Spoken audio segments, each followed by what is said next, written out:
So ಇಷ್ಟೆಲ್ಲ ಇವತ್ತು ಮುಖ್ಯವಾಗಿ ಜಿಲ್ಲಾಧಿಕಾರಿಗಳು ಸಿಇಒಗಳ ಸಭೆ ಕರೆದಿದ್ದು ಒಂದೇ ಒಂದು ನಾನು ಬಹಳಷ್ಟು ಹೇಳಿದ್ದೀನಿ. ವಾಚಕರ ವಾಣಿ ಪತ್ರಿಕೆಯಲ್ಲಿ ಬರ್ತಕ್ಕಂಥದ್ದು, ಟಿವಿಯಲ್ಲಿ ಬರ್ತಕ್ಕಂಥದ್ದು, ಸೋಷಿಯಲ್ ಮೀಡಿಯಾದಲ್ಲಿ ಬರ್ತಕ್ಕಂಥದ್ದು, ಇದನ್ನು ವಾಚ್ ಮಾಡಬೇಕು. ತಕ್ಷಣ ಅದಕ್ಕೆ ಪರಿಹಾರ ಒದಗಿಸ್ತಕ್ಕಂಥ ಕೆಲಸ ಮಾಡಬೇಕು. ಸ್ಟ್ರಿಕ್ಟ್ ಆಗಿ ಹೇಳಿದ್ದೀನಿ ಎಲ್ಲರಿಗೂ. ಆಮೇಲೆ ಡಿಸ್ಟ್ರಿಕ್ಟ್ ಲೆವೆಲ್ನಲ್ಲಿ ಮತ್ತೆ ತಾಲೂಕಾ ಮಟ್ಟದಲ್ಲಿ ಒಂದು ಕಂಟ್ರೋಲ್ ರೂಮ್ಗಳು ಮಾಡಬೇಕು ಅಂತ ಹೇಳಿ. ಕಂಟ್ರೋಲ್ ರೂಮ್ಗಳು ಮಾಡಬೇಕು. ತಾಲೂಕಾ ಮಟ್ಟದಲ್ಲಿ ಇರಬೇಕು ಮತ್ತು ಜಿಲ್ಲಾ ಮಟ್ಟದಲ್ಲಿ ಇರಬೇಕು.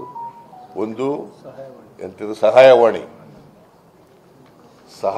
ಹೆಲ್ಪ್ಲೈನ್ ಅದನ್ನು ಕೂಡ ಮಾಡಬೇಕು ಅಂತ ಹೇಳಿದೆ.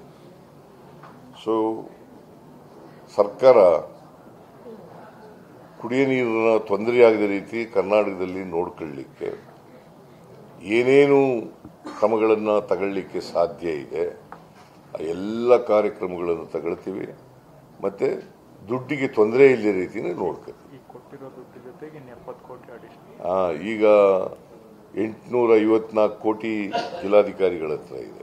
ಈಗ ಆಗಲೇ 140 ಕೋಟಿ ಜಿಲ್ಲಾ ಪಂಚಾಯತ್ ಇರಲಿ. ಅದ್ರ ಜೊತೆಗೆ 70 ಕೋಟಿ ಅಡಿಷನಲ್ ಆಗಿ ಕೊಡ್ತೀವಿ ಹೊಸ ಬೋರ್ವೆಲ್ಗಳು ತೋಡ್ಸಕ್ಕೆ. ಅದನ್ನ ಈಗಾಗಲೇ ಸೂಚನೆ ಕೊಟ್ಟಿದ್ದೀನಿ.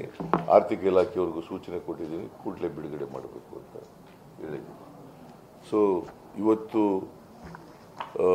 ಮೀಟಿಂಗು ಸಮ್ಮನ್ ಸಬ್ಸ್ಟೆನ್ಸ್ ಎಲ್ಲ ಜಿಲ್ಲಾಧಿಕಾರಿಗಳ ಅವ್ರ ಸಮಸ್ಯೆಗಳಿಗೆ ಕೇಳಿ ಅವ್ರಿಗೆ ಏನೇನು ಪರಿಹಾರ ಕೊಡ್ಲಿಕ್ಕೆ ಸಾಧ್ಯ ಆಗ್ತದೆ, ಅವೆಲ್ಲ ಸರ್ಕಾರದಿಂದ ಏನೇನು ಬೆಂಬಲ ಪರಿಹಾರ ಕೊಡ್ಲಿಕ್ಕೆ ಸಾಧ್ಯ ಆಗ್ತದೆ ಅವನ್ನೆಲ್ಲ ಮಾಡಿದ್ದೀವಿ.